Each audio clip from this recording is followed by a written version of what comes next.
হে বন্ধুরা, আমি হীরা আর আপনারা দেখছেন হীরা সিনেটক্স।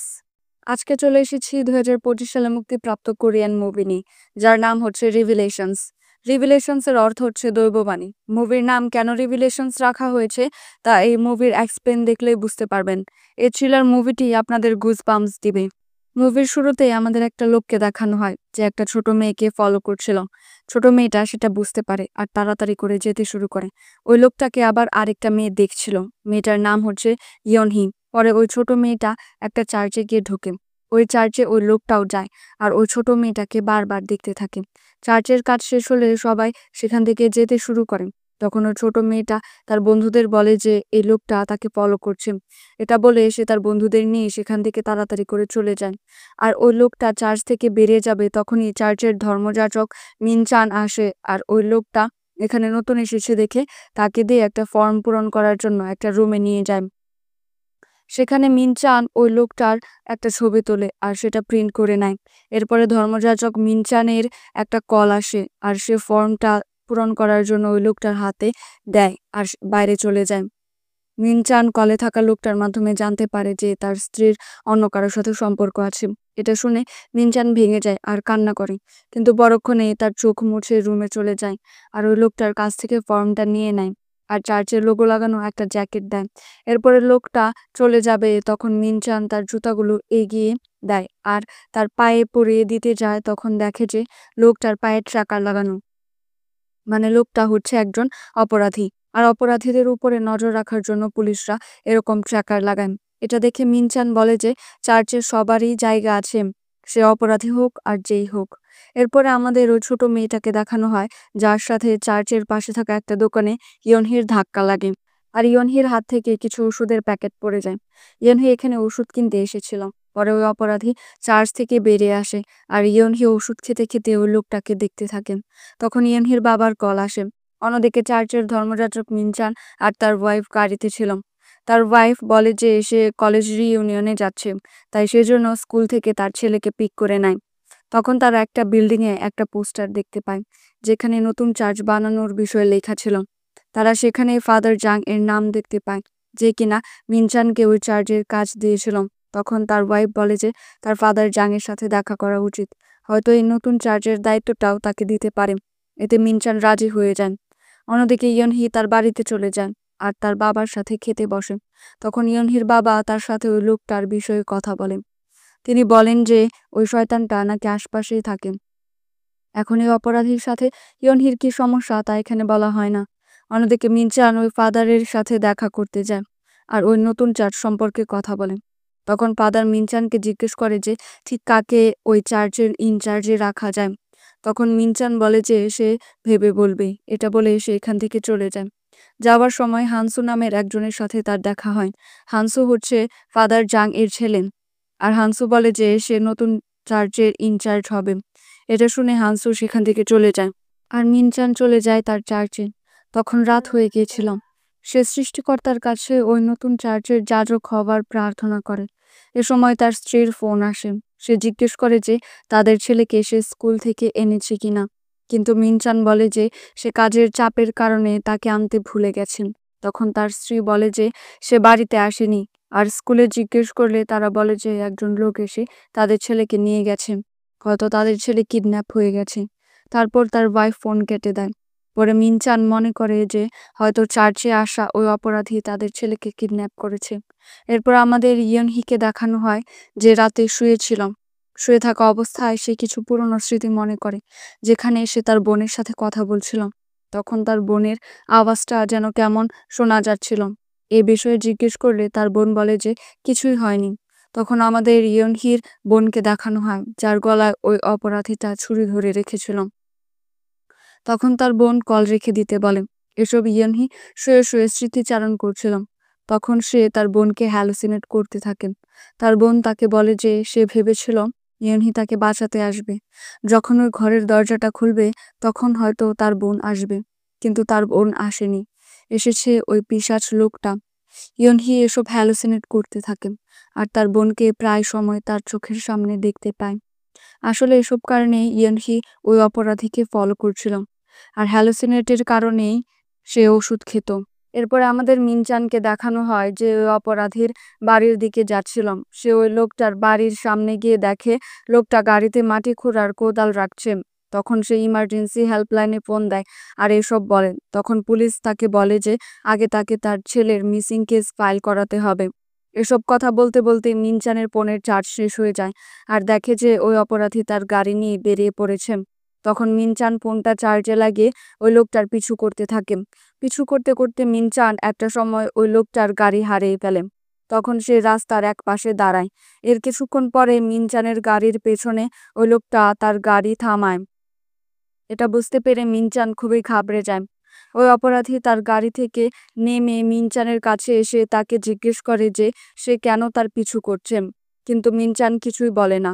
পরে ওই লোকটা চলে যেতে লাগলে মিনচান গাড়ি থেকে নামে আর তার ছেলেকে ডাকতে ডাকতে ওই লোকটার গাড়ি চেক করতে থাকে, কিন্তু সেখানে কাউকেই পায় না।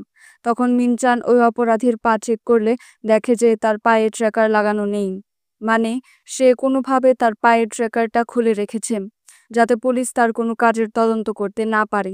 ট্র্যাকার লাগানো নেই দেখে মিনচান দৌড়ে তার গাড়িতে যায় আর গাড়ির দরজা লাগাতে যাবে তখনই ওই লোকটা আসে আর দরজাটা চেপে ধরে আর গাড়ি থেকে মিনচানকে টেনে বের করে। পরে তাদের মধ্যে ধস্তাধস্তি লেগে যায়।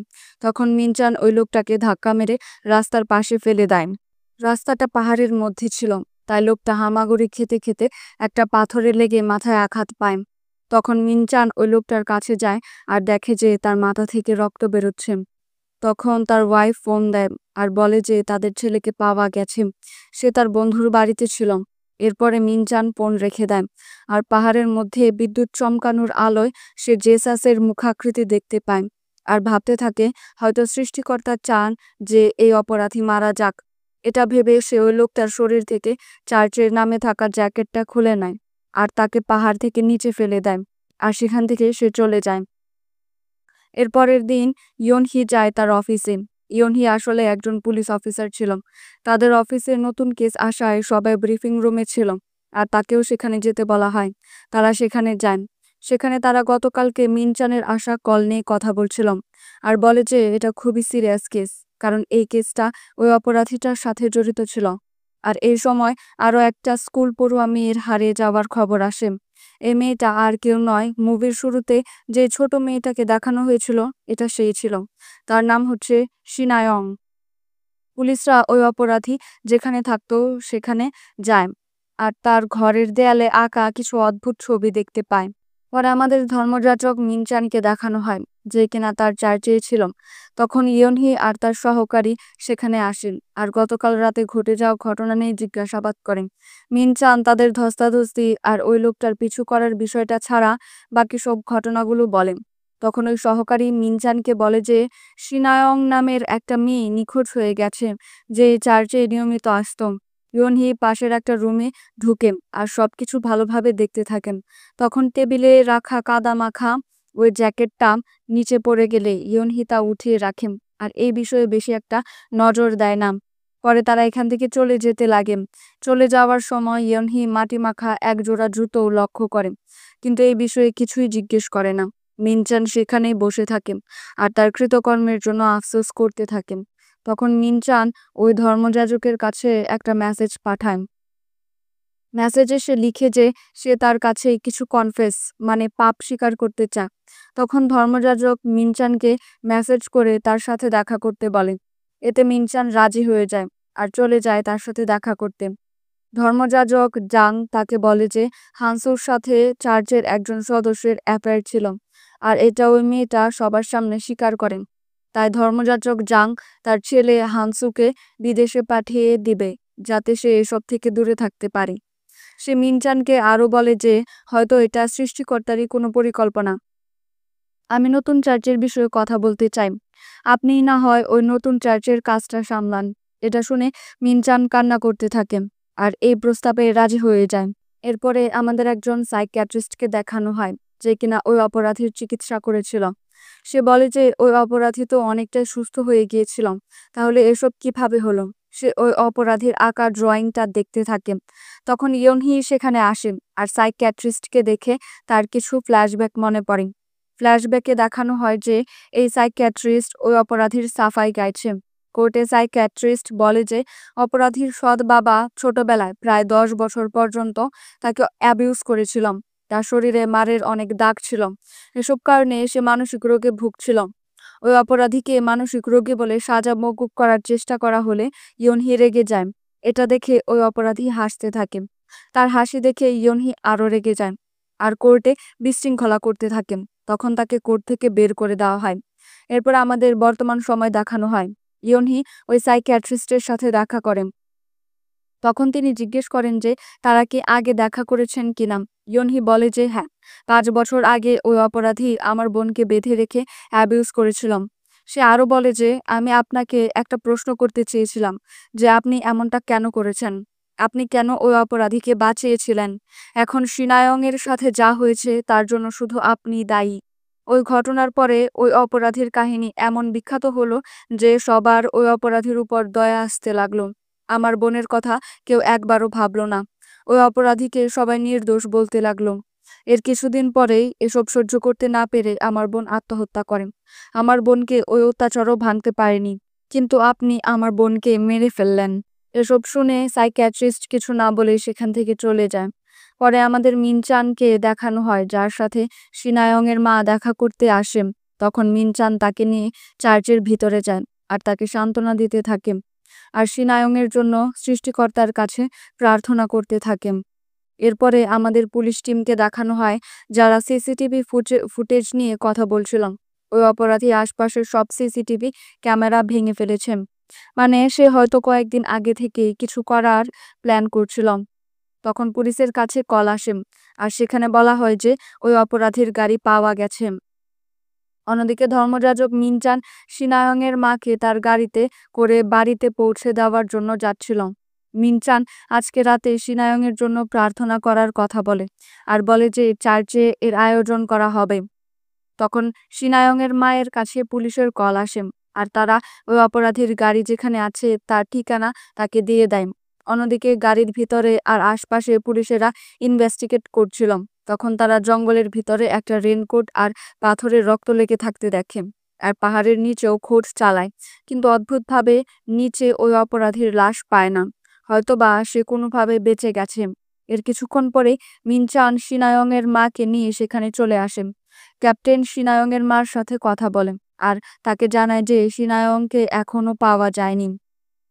তখন মিনচান জিজ্ঞেস করে যে কোনো বডি পাওয়া গেছে কিনা। এই কথায় ইয়নহি কিছুটা অবাক হয়। তার হাবভাব ইয়নহির কাছে কেমন যেন সন্দেহজনক লাগে। এরপরে মিনচানের বাড়ি দেখানো হয়। মিনচান আর তার স্ত্রী নার্সিংহোমে যাওয়ার জন্য গাড়িতে বসে। আসলে নার্সিংহোমে অসুস্থ মানুষদের সৃষ্টিকর্তার সাথে সম্পর্ক তৈরির জন্য ধর্মযাজকের স্ত্রীরা কাজ করে থাকে। মিনচান অনেকদিন ধরে ওই নার্সিংহোমে যায় না, কিন্তু আজকে সে যেতে রাজি হয়ে যায়।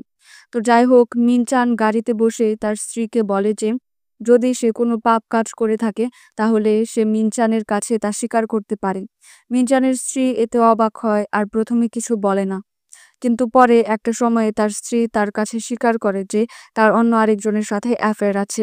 তখন মিনচান সৃষ্টিকর্তার কাছে প্রার্থনা করে যেন তার স্ত্রীকে তিনি ক্ষমা করে দেন। এরপরে তারা নার্সিংহোমে চলে যায়। নার্সিংহোমের একজন নার্স বলে যে এখানে একজন লোক খুবই ঘায়েল অবস্থায় এসেছে আর তারা একটা অ্যাম্বুলেন্স ডাকে যেন তাকে কোনো ভালো হাসপাতালে নিয়ে যাওয়া যায়। নার্সটা আরো বলে যে লোকটার গায়ে অনেক কাদা মাখা ছিল আর রক্তে গা ভরা ছিল। এটা শুনে মিনচান বুঝে যায় যে এটা ওই অপরাধীটাই। তখন সুযোগ বুঝে মিনচান ওই অপরাধীর কাছে যায়। ওই সময় সে রুমের জানালা দিয়ে আকাশের দিকে তাকায় আর মেঘের মধ্যে একটা হোলি স্পিরিট হ্যালুসিনেট করতে থাকে। এটাকে সে সৃষ্টিকর্তার ইশারা ভাবে আর ওই অপরাধীকে নিয়ে সেখান থেকে পালিয়ে যায়।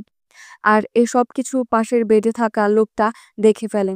এরপরে অ্যাম্বুলেন্স আসে, কিন্তু তারা গিয়ে দেখে যে ওই ঘায়েল ব্যক্তি সেখানে নেই। এরপরে রাতে সেখানে পুলিশ আসে আর ওই অপরাধীর ছবি দেখালে নার্সটা বলে যে হ্যাঁ, ওটা এই ব্যক্তি ছিল। পুলিশকে ওই বেডের কাছে নিয়ে যাওয়া হয় যেখানে ওই অপরাধীটা ছিল। তখন পাশের বেডে থাকা ব্যক্তিটা বলে যে কেউ তাকে নিয়ে গেছে। তখন ইয়নহি জিজ্ঞেস করে যে কে তাকে নিয়ে গেছে। তখন লোকটা বলে যে সৃষ্টিকর্তা নিয়ে গেছে। আসলে এই লোকটার ভুলে যাওয়ার অসুখ আছে, তাই তারা লোকটার কথায় তেমন গুরুত্ব দেয় না। এরপরে ইয়নহি ধর্মযাজকদের স্ত্রীদের দেখতে পায় আর তাদের চার্চের একটা লিস্ট চায়। অন্যদিকে মিনচানকে দেখানো হয় যে ওই অপরাধীকে একটা বিল্ডিংয়ে নিয়ে যায় যেটার কাজ এখনো শেষ হয়নি।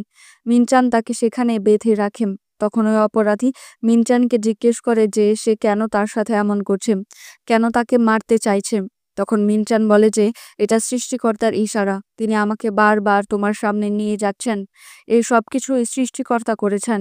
আমার ছেলের হারিয়ে যাওয়ার খবর, আমার ওই নার্সিং হোমে যাওয়া, সেখানে হোলি স্পিরিট দেখতে পাওয়া, আর এই পরিত্যক্ত বিল্ডিং, এই সব কিছুই সৃষ্টিকর্তার পরিকল্পনা ছিল। তিনি হয়তো চান যে আমি তোমাকে মুক্তি দিয়ে দেই। তখন ওই অপরাধী বলে যে যদি তুমি আমাকে মেরে ফেলো তাহলে ওই মেয়েটাকে কখনোই খুঁজে পাবে না। সে এখনো জীবিত আছে। পুলিশকে ডাকো, আমি তাদেরকে সবকিছু বলে দিব। তখন মিনচান তাকে জিজ্ঞেস করে যে ওই মেয়েটা কোথায় আছে, কিন্তু সে কিছুই বলে না। তখন মিনচান তাকে প্রচণ্ড মারতে থাকেন, তবুও সে কিছুই বলে না। তখন মিনচান তার পুরো মুখ বেঁধে ফেলেন আর তাকে একটা রুমে নিয়ে গিয়ে আটকে রাখেন। আর সেখান থেকে চলে যাওয়ার সময় সিঁড়ির পাশে হোঁচট খায় আর দেয়ালে কিছু লেখা দেখতে পায়, যেখানে লেখা ছিল D24/7। পরে সে গাড়িতে উঠে আর চলে যায়। অন্যদিকে ক্যাপ্টেন ইয়নহিকে বাড়িতে চলে যেতে বলে। বাড়িতে যাওয়ার সময় ইয়নহির কাছে তার সহযোগীর একটা মেসেজ আসে। মেসেজে ওই চার্চগুলোর নামের লিস্ট ছিল। সেখানে মিনচানের চার্চের নামও দেখতে পায় সে। তখন সে নার্সিংহোমের ওই লোকটার বলা কথাগুলো, মিনচানের অদ্ভুত আচরণ, পাহাড়ে বডি পাওয়া গেছে কিনা এটা জিজ্ঞেস করা, কাদামাখা জুতো আর জ্যাকেট, এই সব কিছু মনে করতে থাকে। আর হয়তো সে কিছু একটা আন্দাজ করতে পেরেছে। পরে আমাদের মিনচানকে দেখানো হয় যে তার চার্চে যায়। সেখানে ইয়নহি গাড়ি থেকে সবকিছু দেখছিল। সবাই চার্চের ভিতরে চলে যেতে ইয়নহি গাড়ি থেকে নামে আর মিনচানের গাড়ির টায়ারে লেগে থাকা গোবর দেখতে পায়। মানে মিনচান কোনো ফার্মে গিয়েছিল। অন্যদিকে মিনচান তার বাইবেল বের করেন আর বইটা খুলতেই ডিউটেরোনমি নামের একটা চ্যাপ্টার দেখতে পায়, যার মানে হচ্ছে দ্বিতীয় বিবরণ। সে এটাকে দেয়ালে থাকা লেখাটার সাথে তুলনা করে, যেখানে D24/7 লেখা ছিল। ডি দিয়ে ডিউটেরোনমি বোঝাচ্ছে সে এটা মনে করে আর এটাকে সৃষ্টিকর্তার ইশারা হিসেবে ধরে নেয়। আর 24/7 এই শ্লোকটা পড়ার জন্য সিলেক্ট করে নেয়। সেখানে লেখা ছিল যে যদি কোনো ব্যক্তি অন্য কোনো ব্যক্তিকে অপহরণ করে আর তার সাথে দুর্ব্যবহার করে তাহলে ওই অপহরণকর্তার মারা যাওয়া উচিত। সে এটা পড়ে আর ভাবে যে সৃষ্টিকর্তা হয়তো চাইছে যে সত্যি ওই অপরাধী মারা যাক। পরে মিনচান সিনায়ংয়ের জন্য প্রার্থনা করতে লাগে আর বলে যে সিনায়ংয়ের আত্মা যেন শান্তি পায়।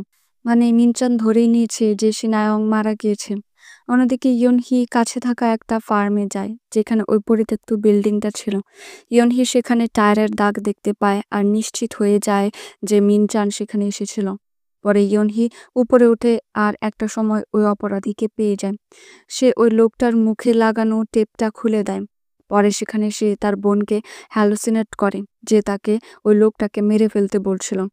সে গুলি ওই লোকটার দিকে তাক করে দাঁড়িয়ে থাকে। তখন লোকটা বলে যে আমাকে মেরে ফেললে ওই মেয়েটাকে বাঁচাতে পারবে না, তাড়াতাড়ি পুলিশ ডাকো। তখন ইয়নহি তার কার্ড দেখায় আর বলে যে সে একজন পুলিশ আর জিজ্ঞেস করে যে ওই মেয়েটা কোথায় আছে। এমন সময় মিনচান সেখানে আসে আর ইয়নহির উপর আক্রমণ করে তাকে মাথায় আঘাত করে অজ্ঞান করে ফেলে। যখন ইয়নহির জ্ঞান আসে তখন দেখে যে তাকে বেঁধে রাখা হয়েছে। সে মিনচানকে তাকে খুলে দিতে বলে। তখন মিনচান বলে যে সৃষ্টিকর্তার পরিকল্পনা বোঝা মুশকিল। আমি এতক্ষণ ধরে ভাবছিলাম যে এই অপরাধীকে মারার পর এর লাশটা আমি কি করব। তখনই সৃষ্টিকর্তা তোমাকে আমার কাছে পাঠিয়ে দিল। তখন ইয়নহি তাকে জিজ্ঞেস করে যে মেয়েটা কোথায় আছে এটা সে জানে কিনা। তখন মিনচান বলে যে ওই মেয়েটা মারা গেছে। এই কথা ইয়নহি বিশ্বাস করে না আর তাকে পুলিশের কাছে স্যারেন্ডার করতে বলে। কিন্তু মিনচান তার প্ল্যান সম্পর্কে বলে। সে বলে যে দেখুন, আপনাদের দুজনের মধ্যে এখানে ধস্তাধস্তি হয়েছিল আর এই লোকটা আপনাকে গুলি করে মেরে ফেলে আর নিজেও উপর থেকে নিচে পড়ে যায়। কিন্তু তখনও ইয়নহি সিনায়ংয়ের কথাই বলছিল, তাকে বাঁচাতে হলে ওই অপরাধীকেও বাঁচিয়ে রাখতে হবে। তখন ওই অপরাধী হঠাৎ করে ইয়নহিকে চিনতে পারে আর বলে যে তার বোনকে সে মারেনি, তার বোন তো আত্মহত্যা করেছে। যদি কেউ এতটুকু টর্চারে আত্মহত্যা করে তাহলে আমি 10,000 বার আত্মহত্যা করতাম। ওই লোকটা আরো বলে যে এক চোখওয়ালা দানব আসতো আর প্রতিদিন রাতে আমাকে মারতো। এর কিছুক্ষণ পরে ইয়নহি সুযোগ বুঝে নিজেকে বাঁধন থেকে মুক্ত করে নেয় আর মিনচানের সাথে ফাইট করতে থাকে। আর একটা পর্যায়ে মিনচানের হাতে হাতকড়া পরিয়ে তাকে বেঁধে রাখে।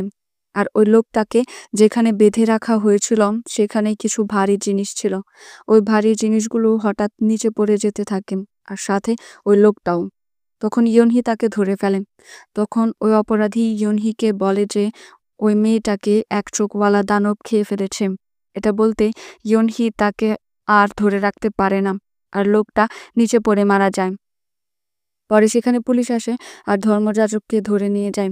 পরের দিন সকালে আমাদেরকে একটা পুরনো বাড়ি দেখানো হয় যেটাকে ভেঙে ফেলা হবে, কিন্তু দুর্ভাগ্যবশত ওই মেয়েটা মানে সিনায়ং সেই বাড়িতেই ছিল। তাকে সেখানে বেঁধে রাখা হয়েছিল। অন্যদিকে ইয়নহি ওই সাইকিয়াট্রিস্টের সাথে দেখা করতে যায়। সাইকিয়াট্রিস্ট বলে যে মিনচানের অ্যাপোফেনিয়া নামের একটা রোগ আছে। অ্যাপোফেনিয়া এর মানে হচ্ছে কোনো জিনিসে বা লেখায় কোনো মিনিং, প্যাটার্ন বা কানেকশন দেখতে পাওয়া যা বাস্তবে নেই। আর কিছু লোক আছে যারা এসব কাকতালীয় ঘটনাকে অলৌকিক বলে বিশ্বাস করে, যেমনটা ওই ধর্মযাজক মিনচান করেছিল। তখন ইয়নহি সাইকিয়াট্রিস্টের কাছে ওই অপরাধীর জীবন সম্পর্কে জানতে চায়। তখন সাইকিয়াট্রিস্ট ওই অপরাধীর হাতে আঁকা কিছু ছবি দেখায়। সাইকিয়াট্রিস্ট বলে যে ওই অপরাধীটা ঠিক হয়ে যাচ্ছিল, কিন্তু হঠাৎ এমন কি হলো যার জন্য সে এমন একটা কাজ করলো। কিছু তো একটা হয়েছে যার কারণে সে উস্কে গেছে। ইয়নহির বাবা ঘর নির্মাণের কাজ করত, তাই ইয়নহির বাবা একটা নতুন বাড়ির সাথে ছবি তুলে ইয়নহিকে মেসেজে সেটা পাঠায়। তার বাবা তাকে ফোন দেয় আর একজন কাস্টমারের কথা বলে যে কিনা এমন একটা ঘর বানাতে চায় যেখানে এক চোখওয়ালা জানালা থাকে, যাকে অকিউলাস বলে। তার বাবা তাকে আরও বলে যে পুরোনো দিনের ঘরগুলোতে এরকম জানালা ছিল, কিন্তু বর্তমানে এমন ঘর খুব কমই পাওয়া যায়। তখন ইয়নহি ওই অপরাধীর আঁকা ছবিগুলো আবার দেখে, যেখানে ঘরের উপরের অংশের মতো দেখতে একটা জায়গায় একটা জানালা আঁকা ছিল। প্রায় সবগুলো ছবিতে এরকম আঁকা ছিল। তখন আমাদের একটা ফ্ল্যাশব্যাক দেখানো হয় যেখানে ইয়নহির বোনের ঘরেও এরকম একটা জানালা ছিল। তখন ইয়নহি বুঝতে পারে যে এক চোখওয়ালা দানব আসলে ওই রকম দেখতে ঘরগুলো, আর তার টিমকে এরকম দেখতে ঘরগুলো খুঁজতে বলে। তখন তারা গুগলে খোঁজ চালিয়ে এরকম একটা ঘর দেখতে পায় আর ইয়নহিকে তার ঠিকানা দিয়ে দেয়। ইয়নহি তাড়াতাড়ি করে সেখানে যায় আর ওই ঘরটা ভাঙতে নিষেধ করে আর ওই ঘরের ভিতরে ঢুকে পড়ে। সেখানে সে ওই মেয়েটাকে দেখতে পায় আর তার বাঁধন খুলে দেয়। মেয়েটা ইয়নহির কোলে ঢলে পড়ে যায় আর ইয়নহি সেখানেই তাকে জড়িয়ে ধরে কান্না করতে থাকে। সে হয়তো তার বোনকে বাঁচাতে পারেনি, কিন্তু সিনায়ংকে বাঁচিয়ে সে কিছুটা স্বস্তি অনুভব করে। এরপরে ইয়নহি মিনচানের সাথে দেখা করে আর বলে যে সিনায়ংকে পাওয়া গেছে আর সে জীবিতও আছে। তখন মিনচান বলে যে এটা কিভাবে হতে পারে। সে বলেছিল যে সিনায়ং মারা গেছে। তখন ইয়নহি জিজ্ঞেস করে যে কে বলেছিল এটা। মিনচান উত্তরে কিছুই বলে না। সে আসলে এখানে সৃষ্টিকর্তার ইশারার কথা বলছিল। পরে সে তার সেলে চলে যায় আর সেখানে দেয়ালে আবার জেসাসের মুখাকৃতি দেখতে পায় আর একটা রুমাল ভিজিয়ে দেয়ালের ওই অংশটা ঘুরতে থাকে। আর মুভিটি এখানেই শেষ হয়।